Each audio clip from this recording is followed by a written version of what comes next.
Hello everyone, my name is Steven and I am a first year dental student. Welcome back to the channel if you've been here before, and if you're new, I am a first year dental student and I make videos about my life inside of dental school and a little bit outside as well. And one of those things that I enjoy talking about is technology and how I use it as a student. If you've been around my channel for a while, you may remember one of the earliest videos that I made on this channel, and that was a video about my iPad Pro, which came out a little bit over a year ago and did quite well. Of course, the video performed well because a lot of people were looking up videos about the iPad Pro back then, and it was really a hot topic. But I wanted to come back now, over a year later of my owning it, and talk about how I sort of feel about it after a full year. My inspiration for making this video came from a longtime subscriber and follower on Instagram, Andy, when he asked the question about my iPad and sort of just asked me to follow up on that original video that I made, just sort of like, do you still use the iPad? What are your thoughts on it these days? And maybe, you know, should I purchase it, I being Andy, as I move into dental school? So Andy, this is a more drawn out explanation of my thoughts, and I hope you enjoy the video. Of course, my discussion of this device is going to come from the perspective of a student, and I think that's important to note because the things that I'm using this iPad for are gonna be different than the things that somebody who is a graphic designer or a social media influencer entirely. They're gonna be different things, so I think you should keep that in mind while you watch this video. And very quickly, I wanna just say that this device is fantastic, and it always has been. It's a great piece of technology.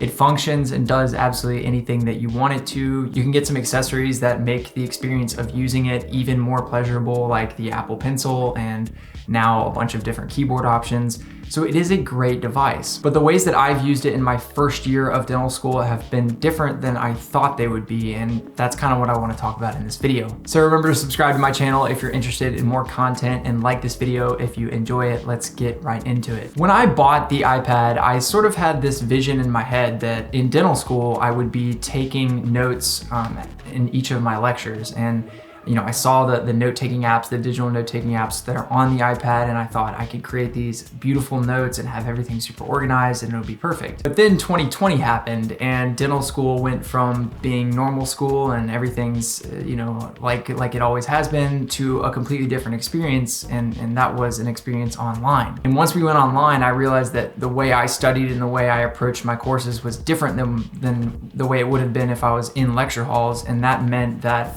my usage of the iPad was also different. If I was going to a physical lecture hall and I was listening to a professor give a lecture and writing notes on the board or just like showing a PowerPoint, I would be using the iPad Pro to take notes and to make sure that I was filling in with everything that they said. But of course, we haven't had that this year, and our experience in school has been on a computer screen in our bedrooms. And so what that sort of allowed me to do was streamline my studying process. So instead of taking notes in a lecture hall, then going home and doing something useful or productive with those notes, I was going straight from the PowerPoints that I was given from my dental school and making Anki cards out of them. Side note, if you want to see a video about how I use Anki to study as a student, I'm gonna link that right here. But what this meant was that the process of taking notes was basically unnecessary for me, and instead of spending the time writing out like additional things about the content, I was going ahead and making study questions immediately upon seeing the material,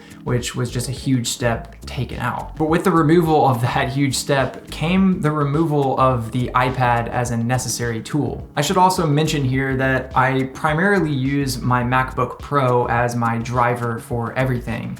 And so the iPad sort of took a back seat with school being online like it has been. As I said, the MacBook Pro here became the device that I used in order to make my Anki cards, and really with school being online, there hasn't been a whole lot of need for me to use this iPad. I will say I still use the iPad occasionally to draw out some diagrams and to kind of give myself like more writing space if I need to physically write something down or take notes on a YouTube video I'm watching about a certain topic.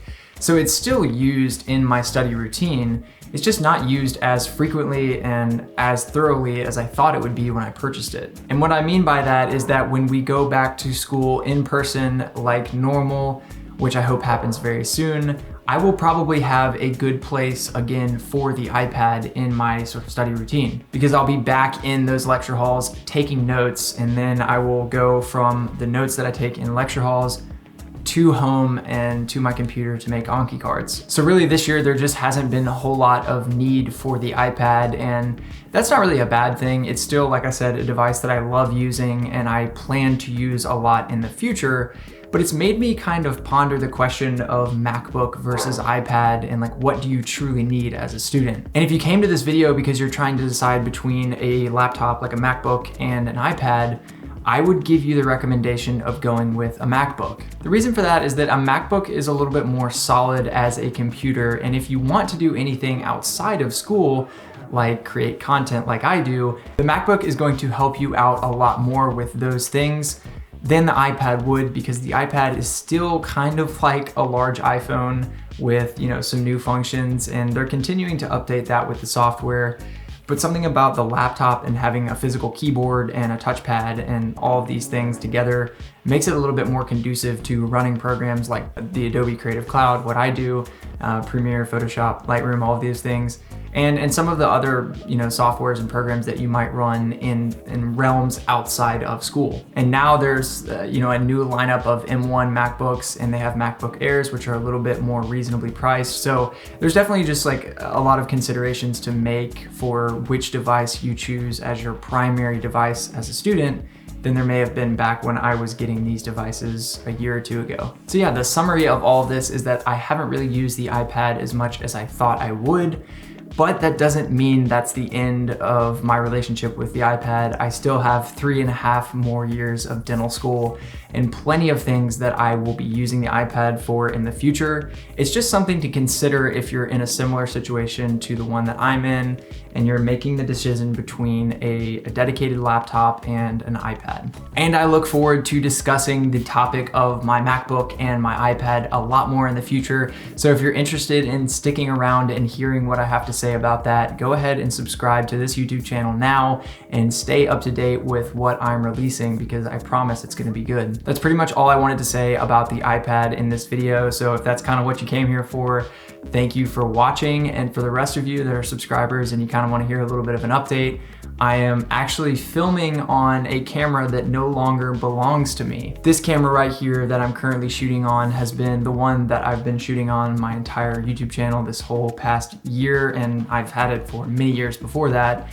And it is no longer mine because I sold it and all of its parts to a few different people to make room for a brand new, well, not brand new, but a new camera to me, which will be in a few days, and I am absolutely so excited about that. As a little bit of a precursor, it is a Sony a6500 that I'm expecting in the mail, and a Sigma 16mm f1.4 lens, just a beautiful lens, and I'm so excited to get into that. I think the content and the overall production value of my channel is gonna go up drastically. This camera has been great and it's done a lot for me, and it's been like a great start for me, but that camera is going to give me just so many more options and just going to open up the field of what I can do so much more.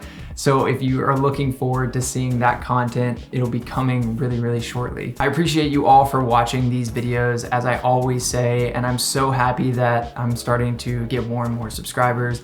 I really appreciate each and every one of you. I wish I could meet you all and shake your hand, you know, COVID aside, and just tell you thank you for being here and for supporting me. I'm just really excited and energetic to move into the new year and to just kind of like hit this YouTube channel full speed ahead. Once again, thank you to my guy, Andy, for the question and inspiration for this video. I appreciate it, man. And if anybody else is interested in reaching out to me, you can find my Instagram here, and just anywhere, comments of the videos, I see and read everything, so hit me up. But yeah, that's gonna do it, guys, for today. I will see you very, very shortly in the next video, and it's been fun, so peace out. Oh, they get more creative every time, don't they?